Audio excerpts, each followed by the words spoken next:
మరి గతంలో తెలుగుదేశం పార్టీ నాయకుల పైన అచ్చెన్నాయుడు గారి దగ్గర నుంచి అనేక మంది నాయకులు, నా మీద ఒకటి, చివరికి మా నాయకుడు నారా చంద్రబాబు నాయుడు గారి మీద కూడా మీరు కక్ష సాధింపుతో జైలుకు పంపించింది వాస్తవం కదా.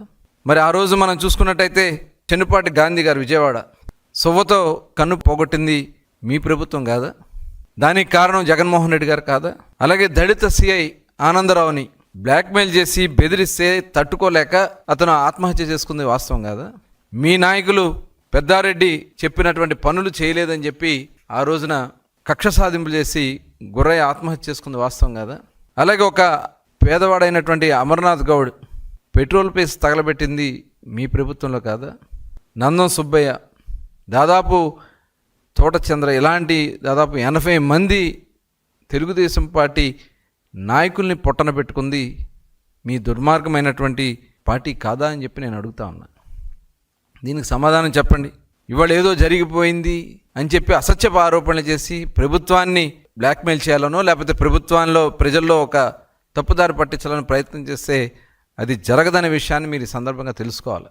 అలాగే చూసాం, ఆనాడు సీఎంగా ఉన్నటువంటి జగన్మోహన్ రెడ్డి గారి ఇంటికి దగ్గరగా ఆ ఒక దళిత ఆడబిడ్డ మీద అఘాయిత్యం చేసి హత్య చేస్తే కనీసం పట్టించుకున్నటువంటి సందర్భం లేదు. ఇలా చెప్పాలంటే కోకొల్లలో మీరు చేసినటువంటి దళిత యువకుడు సుబ్రహ్మణ్యం, మీ ఎమ్మెల్సీ అనంతబాబు హత్య చేసి డోర్ డెలివరీ చేస్తే అతన్ని తీసుకొచ్చి ఊరేగిస్తారు, పోలీస్ స్టేషన్లో కేకులు కట్ చేపిస్తారు. ఇదేనా మీ సంస్కృతి? ఆనాడు ఒక మాస్క్ అడిగిన పాపానికి డాక్టర్ సుధాకర్, దళితుడైనటువంటి డాక్టర్ సుధాకర్ని హింసించి అవమానపరిచి చివరికి అతనికి ప్రాణాలు పోవడానికి కారణమైంది మీరు కాదా?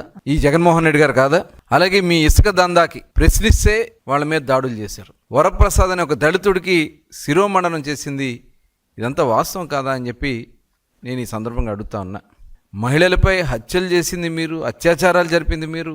సాక్షాత్తు పులివెందుల్లో ఒక మహిళ పైన అత్యాచారం చేసి హత్య చేస్తే పరామర్శకు వెళ్ళినటువంటి ఆనాడు ఒక దళితురాలైనటువంటి మరి ఈనాటి మంత్రి అనిత గారి మీద SC/ST కేసు పెట్టింది వాస్తవం కాదా అనే విషయాన్ని ఈ సందర్భంగా మీకు తెలియజేస్తా ఉన్నా. అట్లాగే ఆ రోజున తెలుగుదేశం పార్టీ కార్యాలయం మీద దాడులు చేయించారు. ఆ దాడి చేసినటువంటి వాళ్ళకి ప్రమోషన్లు ఇప్పిస్తారు. చంద్రబాబు నాయుడు గారి మీద ఆనాడు దాడి చేసినటువంటి జోగి రమేష్ గారికి మంత్రి పదవి ఇస్తాడు జగన్మోహన్ రెడ్డి గారు. అంటే ఒక కక్షాపూరితమైనటువంటి రాజకీయాలకి care of address Jaganmohan Reddy. ఎవరైతే దాడులు చేస్తారో, తెలుగుదేశం పార్టీ కార్యాలయం మీద దాడులు చేస్తారో వాళ్ళకి నువ్వు ప్రమోషన్స్ ఇచ్చావంటే, బూతులు మాట్లాడితే వాళ్ళకి రక్షణ కల్పిస్తాం. ఇంకా పైగా భావ ప్రకటన చేసే స్వేచ్ఛ మీరు మాట్లాడినటువంటి సందర్భాలు, మీరు ఆ రోజున చేసినటువంటి అనేక కార్యక్రమాలు, పత్రికల మీద కూడా ఓ జీవో తెచ్చి గొంతు నొక్కే ప్రయత్నం చేసింది వాస్తవం కాదా?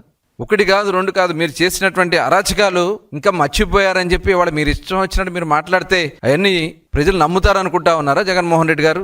మీ పేటీఎం బ్యాచెస్ నిజంగా సిగ్గేస్తుంది. వాళ్ళ నటన చూస్తామంటే చిచి, వీళ్ళ బియ్యం కొట్టేసినోడు మాట్లాడే, దొంగపాటాలు కొట్టినోడు మాట్లాడే, ప్రజాస్వామ్యంలో ఇంత నీచానికి కూడా దిగబడతారా? సిగ్గు లేకుండా బరి తెగించి మాట్లాడతారా? అసలు నాయకుడే సరైనోడు కాదు కానప్పుడు ఇంకా ఆటోమేటిక్గా ఇలాంటి దుర్మార్గాలు చాలా ఉంటాయి. ఆనాడు రఘురామకృష్ణరాజు గారి మీద కస్టోడియల్ టార్చర్ చేసి ఆ రోజున పైశాచిక ఆనందం పొందింది ఈ జగన్మోహన్ రెడ్డి. ఇవాళ వీళ్ళందరూ కలిసి మరి ఈరోజు మాట్లాడుతూ ఉన్నారు. ఇవాళ నేను అడుగుతా ఉన్నా, ఖచ్చితంగా త్వరలోనే వైసీపీ కార్యాలయానికి టూలెట్ బోర్డు పెట్టబోతా ఉన్నారు. ఇవాళ దానికోసం అక్కడ ప్రెస్ మీట్లు పెట్టి తాత్కాలికంగా నడిపిస్తూ ఉన్నారు. డెఫినెట్గా మీ పార్టీ మొత్తం కూడా ఖాళీ అయిపోవడం ఖాయం.